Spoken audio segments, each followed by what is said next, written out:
En décembre 2021, j'ai fait la rencontre d'un homme qui vit en France. En ce moment-là, j'habitais encore à Abidjan. Un homme d'un certain âge. Il faut savoir que j'avais 20 ans à l'époque et lui, il en avait 55 ou 54 entre les deux.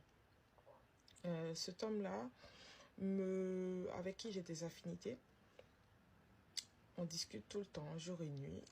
Il me propose de venir me rencontrer dans mon pays, en Côte d'Ivoire. On se rencontre. Coup de foudre, il me demande un mariage.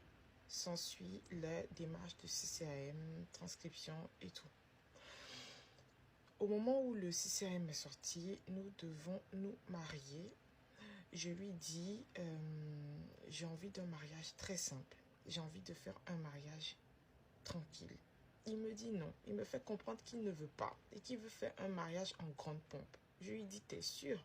Parce qu'un mariage, ça coûte de l'argent. Est-ce que tu peux assumer? Cet homme-là me dit oui, il peut assumer, il sait ce que ça coûte de se marier, il connaît tout. Sachant que j'ai 20 ans à l'époque et lui, 21 ans à l'époque et lui 55, je me dis, c'est un homme d'expérience, c'est un homme sage, il sait ce qu'il fait, il pense à ce qu'il dit. Donc voilà, s'il dit qu'il peut assumer un grand mariage, c'est qu'il le peut. CCAM sort en octobre et nous décidons de nous marier en janvier de l'année suivante, c'est-à-dire janvier 2023. Donc en octobre 2022, notre CCAM sort.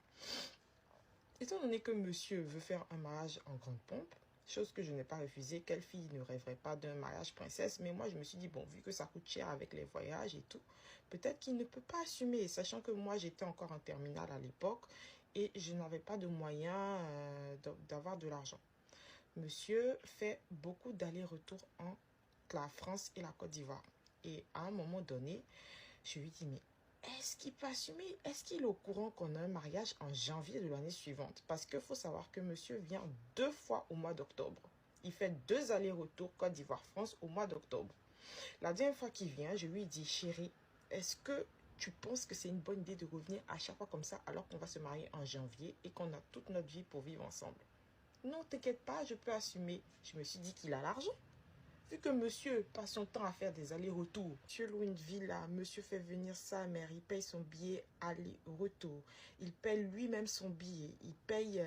Il vient 2 fois au mois d'octobre, aller-retour, aller-retour. À chaque fois, maison, sortie en boîte de nuit, cadeau à outrance.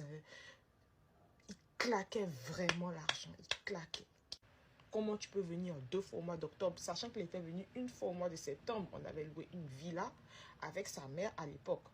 Donc, monsieur fait des va-et-vient.